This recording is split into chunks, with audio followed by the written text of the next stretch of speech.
So, when I heard that they were planning to make another Captain America movie, I was kind of worried about what the movie would ultimately be.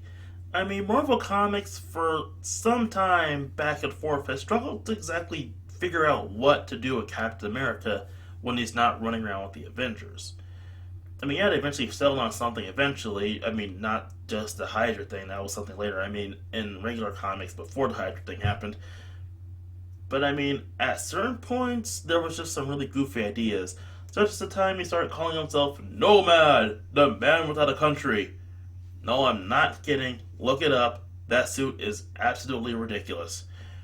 So, what would the MCU do with the character? And when they said the answer for that, make him essentially Jason Bourne, I can only think that is the most perfect answer I've ever heard. So, let's get into the plot of this one, shall we? 2 years after the events of the Avengers, Steve Rogers has adjusted almost completely to life in the modern day, which is pretty good. And he's actually appreciative of some of the modern advancements, which is a really good, reversal of the joke. Like, oh, things were better back in my day. It's like, no, things are pretty great back here. Things are pretty great here. I mean, internet, access for information, lots of these movies. Interesting note: the notepad that Cap writes what movies, the movie recommendations and whatnot he should watch, uh, is different depending on which region you're watching. Like I heard, like I've seen it in South Korea that it has Old Boy written on there instead of Star Wars, and I think that's a pretty good touch. So that's a little trivia side thing to say. Anyway, let's go back to plot. In the meantime, he's been working for S.H.I.E.L.D. as an agent helping with various covert missions. After Nick Fury is attacked by after Nick Fury's attacked and supposedly killed, I mean it's Nick Fury, he's not killed. If you think Nick Fury dies, check again because he most likely did not die. Every time. Cap eventually learns of the Winter Soldier, a mysterious assassin working for Hydra, as they make plans for their revival. With Black Widow and Falcon by his side, he'll have to fight the enemy within and save the world from an almost invisible threat. This movie is my absolute favorite Phase 2 film. The action is quick and it's all physical in this film. It gets a lot of really great choreography and stunt work here, is essentially what I'm saying. Cap shows off some of his best moves, having a lot of great fight scenes in the movie, and seeing Cap fight out with Batroc the Leaper of all people is one of the best things I've never known I wanted to see.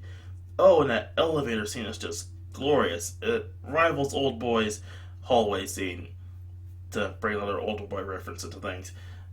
In a tip to anyone who wants to do anything with cool fight scenes, having a large fight in a closed space, while it can be difficult to get the right choreography down, if you pull it off well, it will almost always look great. Almost always. So aside from the great action, I do love the whole new take on Hydra. Seeing them still active and acting as sort of an infection throughout the MCU instead of being out in the open and attacking everything is honestly pretty cool. So seeing them rise to power. It even raises many questions about things across the MCU entirely. Hell, in this movie they retroactively turn the guy at the end of Iron Man 1 into a Hydra agent who was trying to steal the suit from Tony Stark for Hydra. I love things like that. It's just awesome. I wonder who else could, have been a potential Hydra agent. Hell, it even goes back to one of the Marvel short films about what happened to the Abomination.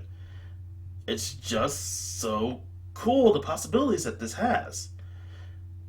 They're also like just thinking a few cheeky references here and there, such as the aforementioned, Captain America's journal thing. There's also a sneaky reference to Doctor Strange in his upcoming movie, and there's also a surprisingly touching scene between Steve meeting an aged Peggy Carter. It's honestly really touching and sad to see this love story finally play out. This was a major shakeup for the entire MCU outside of an Avengers movie. Now that I think about it, they seem to do this a lot. Like a Captain America movie will almost always have one major shakeup for the entirety of the MCU, as Captain America 1 had the whole Tesseract thing, and now this one had the whole Hydra thing. I mean, we'll talk about what happens in 3 when we get to 3, but you already know what, 3 has in it. You all know what 3 has. We all know Captain America 3 Civil War. We get it. We know the major shakeup in that one. Like, again, it just seems to be a thing that they decided to do with Captain America of all people for one reason or another. I mean, yeah, some of them have some of the other characters have minor shakeups, but Captain America has all the major shakeups for some reason. Is it to make it more important? I mean, I guess that's one way to do it, but it's just surprising as all. And yeah, as I said, this is my favorite Phase 2 movie, and seeing Cap being Cap is pretty much always great. So, see you next film.